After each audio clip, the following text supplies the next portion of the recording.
You know what I'm saying? I mean, really, that's the bottom line, and I don't see why we have to argue, why a business has to close, why we can't compromise. I don't understand that at all. We said going in, we don't care, we're not taking sides, we don't care who's right. We just don't want to be left hanging like we are right now. And Charlie's is going to stay closed under the current situation, and that's going to hurt this town. Sure. I don't know if I can. Doesn't take a genius to figure that out. Just to explain this, Ray's a friend of mine. If he done something wrong and y'all put him in jail, I would probably go try to bail him out because he is my friend. But I wouldn't be here with the fight I've got now because it wouldn't concern my business. You know what I'm saying? Sure, absolutely. As a friend, I would go try to bail him out, but this is affecting all of us. I mean, you're throwing the baby out with the bathwater. You're taking the whole town down to prove a point to one mall. That's the best way I know how to explain it.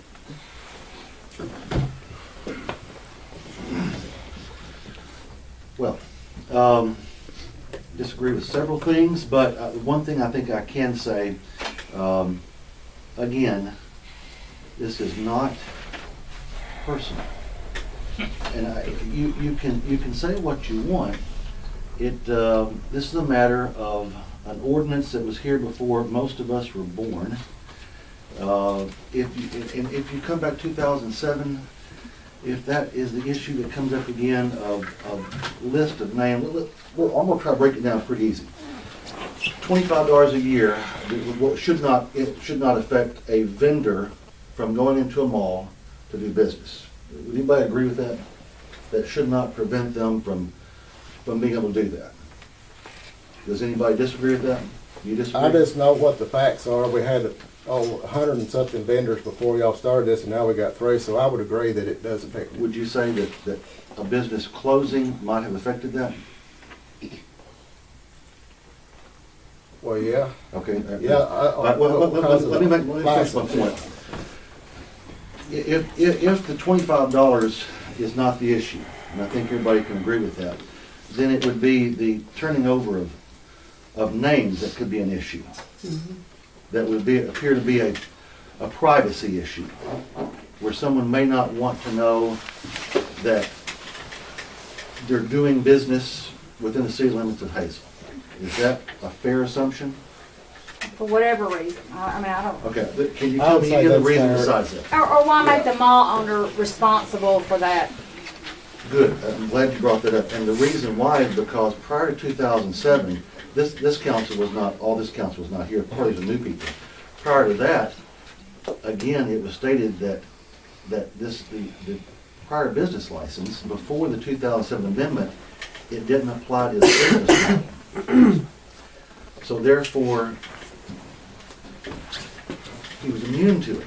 But wasn't in 2007, it was amended, Carrie, to specifically state vendors in antiques malls, right? Wasn't the law changed at that point? The in list 2007? of names, but the list of names was because we couldn't get it prior to that. Right, but when it went through Mayor Ferris, Mayor Pittman.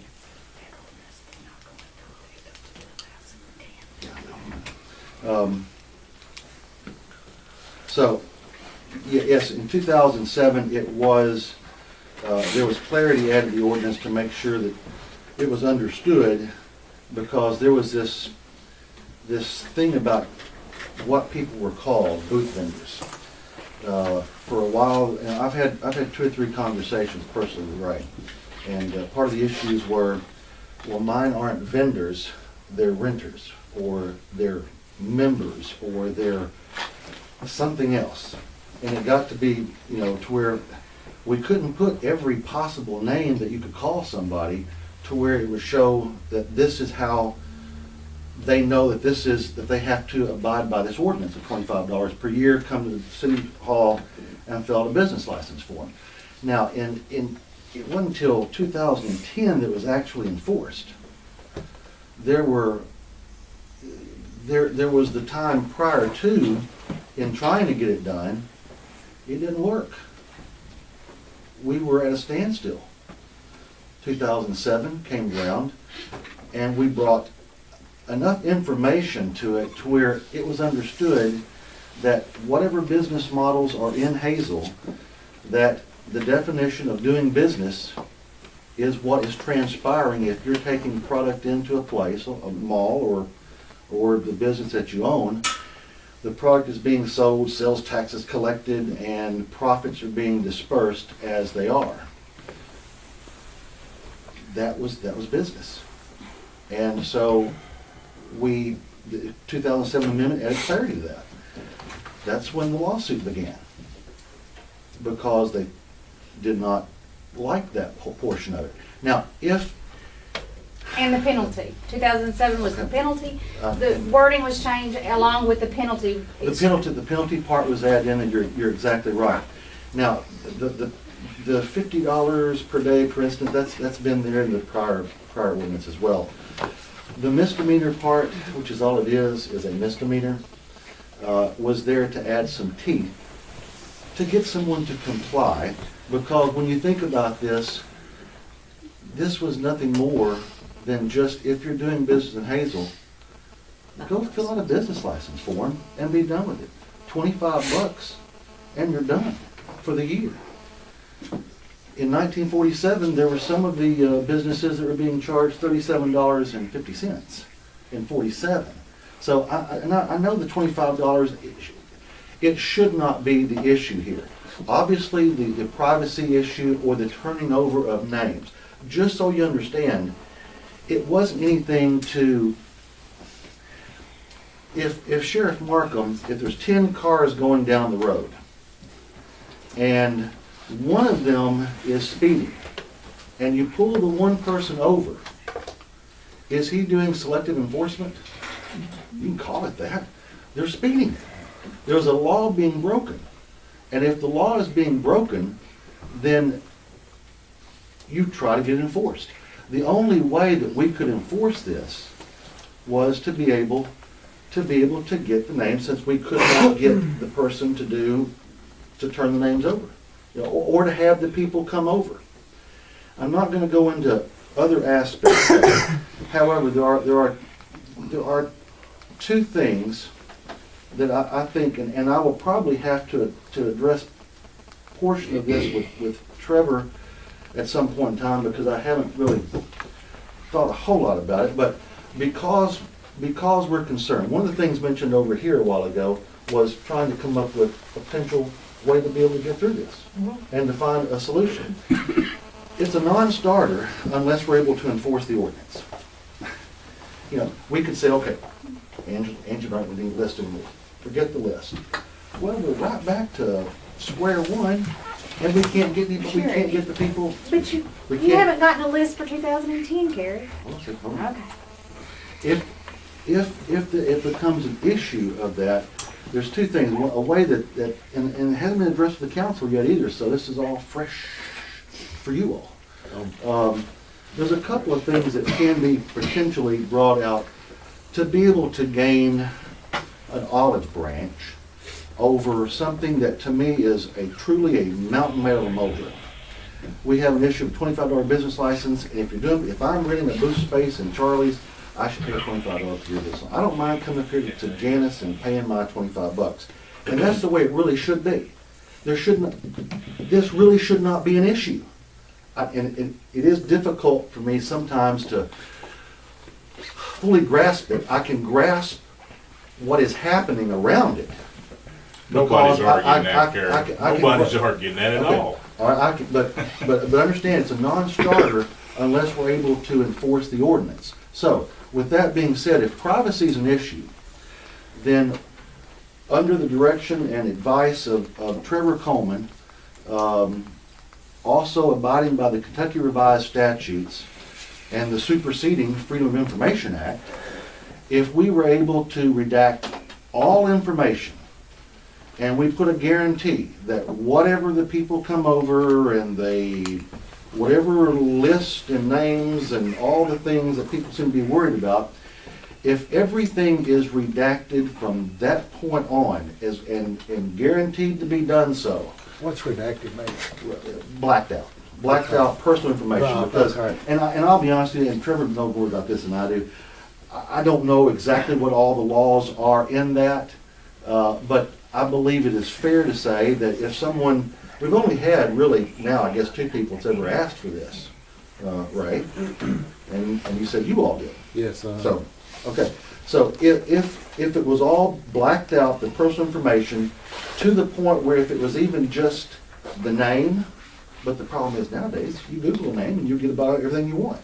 However, if the laws said that we could just turn the numbers over, we still have our file of a business license form, so lovely Janice Wilkinson, city clerk, can send out a letter in the future, the next year, to be able to get that business license again. If they're in business, that should take care of it. If Trevor advises us that we could turn over, if somebody asks for the information, just the number of people in there, I don't believe the council would probably have an issue with that. But we have to have a way to be able to enforce and a way to be able to get the business license again.